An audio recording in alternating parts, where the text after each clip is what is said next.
website, download the contest and judging handbook, and read the category description for presentation. It is now clearly focused as to what it is we're doing. In the past, the presentation category was created by the combination of stage presence and interpretation. And we were then given permission to look and to listen and equate the score. But it developed a couple of silos. One was visual, the other one was musical. So if a chorus came out and did a very strong visual package and not so strong musical package, and the judge had a visual background, he was more apt to over-reward this and forget about this. Whereas a music-driven guy was able to come out and say, well, the visual got in the way of the music, and he would penalize this. This created an opportunity for a lot of spreads in the scores. Now, today, I'm not doing much to prove my point here, but what we've done is reduce it to the essence that the presentation judge now becomes an agent of the audience. We are asked to holistically look at it and forget about the two-silo system. We are there to encourage and adjudicate the art of performance. And that clearly states what our business is all about. To do that at Category School, we developed some buzzwords for each of the various sub-segments, like A minus, B plus, B minus, etc. Your performance today was clearly in the lower B, mid-B range. And descriptors that would bring that out would be sort of good. There's some nominal consistency, not always consistent, but fairly consistent. A little bit undistinguished from other B-level performances at this level. Nothing that stands out really bad, nothing that stands out as being really good. It's just there, and it's acceptable, and it's presentable. My two partners had you at 61 and 62 on Rainbow, and I had a 68, and I saw a lot more possibilities that we're going to talk about. On Lover Come Back, they had 60, 62, and I had 67. The important thing is we stayed at the same level, and we stayed at the same basic track throughout the entire contest. I generally was the high guy because I like to be loved, and I've been hated long enough as a staff person.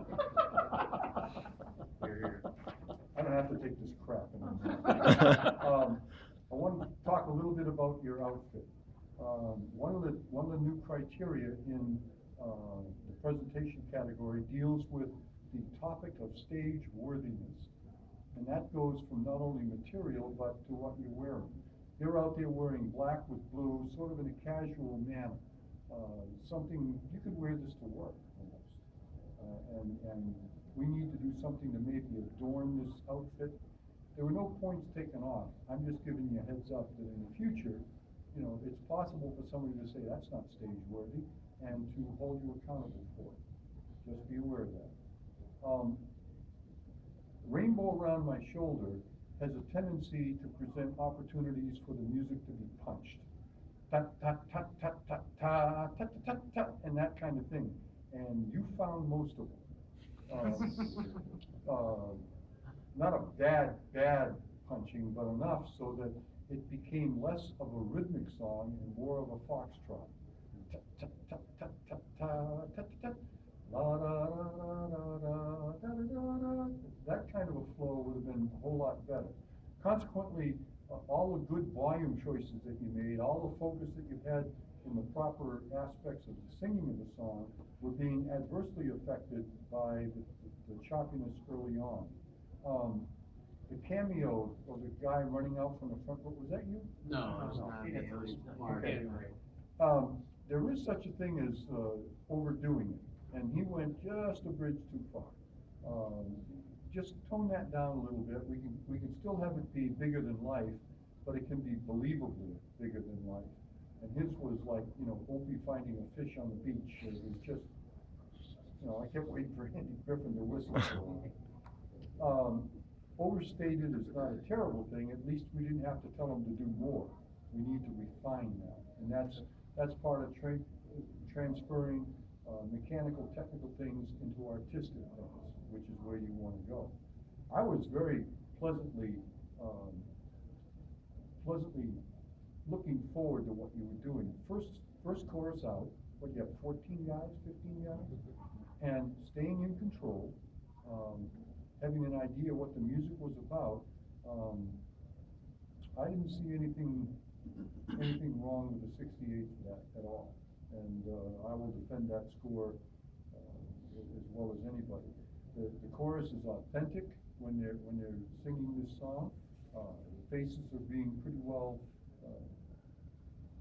used in terms of getting the message of the song out there. A small chorus has far more opportunity for individuals to stick out negatively than a large chorus does. It's just common sense. But you guys tended to stay with the herd, and you did a pretty good job of that. Now, can we take the herd mentality and move it to a different level of application?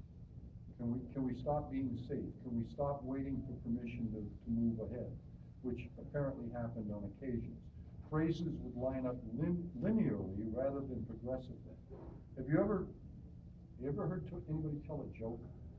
Three guys went into a bar. The first guy did this, the second guy did this, and the third guy did that, and that's the laugh. All right. The first one's called the setup. The second one's called the hook, because we're trying to develop a pattern, and then the misdirection punchline is where you get the laugh. While this is not a joke, it still has much of the same principles. The first thing that you do needs to lead to the second thing, so that there's a storyteller mentality being built, okay? And we're gonna go over that in just a minute. Are you able to sing with this number of guys? I think so, sure. If not, we can chat, we can do whatever you want, but. Yeah, we got parts. Okay, good. Lover Came Back, Lover Came Back had the tendency to be a very nice recital of notes and words. It was not an emotional display of any kind of passion or any kind of real sincere wish for her to come back. I'm not sure that you guys had the sense of what that song was truly all about. Somebody gave you music, you learned the words, you learned the notes, and then you mentally read the notes behind your eyelashes as they rolled in front of you. I didn't see a whole lot of you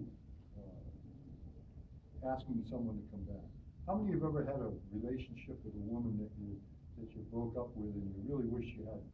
You don't have to raise your hand, but you know, we know what that's about, and you would do just about anything to resolve that breakup. That's pretty much what this song is all about.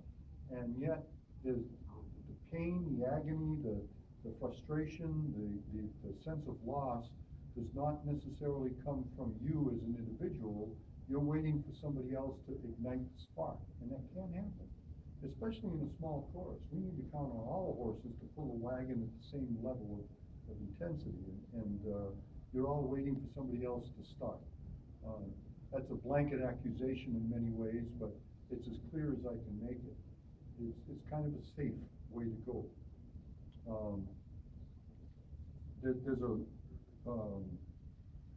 There's an early lyric line, I let you something. Yeah, you went away, I let you. Yeah, you went away, I let you. What do you suppose that would come across as? You went away, I let you. Would it be, you went away, I let you? Is it in your face? Are you feeling bad that happened? Do you wish that that you would put up more of a fight for that person? Wow. But it's not clear. So there is an opportunity right there for you to begin to stake your claim as to where this song is going to go and how you're going to make that point to your audience. What you're really doing is taking a gift of a song and you're presenting it to the audience. It's about them. But in there's enough of you to make the conversation begin and to make the conversation work. If the connection is made, you're going to get rewarded for it. You're going to get rewarded by more than, you're going to hear whistles and cheering and everything else. No reason you can't. You sing well enough, you just don't have a real emotional grip on this song. The second line was, and so was love. It was like, you threw that line away, and we don't need to do that. Not much range of emotion, some punchiness, When I remember everything, da da da da da da da da. It was just a little bit too ticky-tack on the way up. Can you smooth that out? One way to do that, you're the director? Okay. One way to do that is to have the singers, when they're on the risers, paint the fence lateral. Get them to do something physical in the mindset of going across. You have music background? Yes. Okay, and that was pretty obvious, but I wanted to ask to make sure and compliment you on the way that you handled a small ensemble. You got them singing well. Now, can we go to the next level and have you perform well? That's the key. Not much audience engagement in that second song, and there's plenty of opportunity for that to happen. The volume choices that you made often became static. And instead of having the volume either go and peak somewhere and then bring it back, it tended to be blocked. Hit them, release it, hit them, release it. It was like looking at bar graphs rather than a constant curve. I've covered a lot of stuff here. Do any of you have any questions on anything I've said so far? Does it make sense? It sounds a lot like our rehearsals.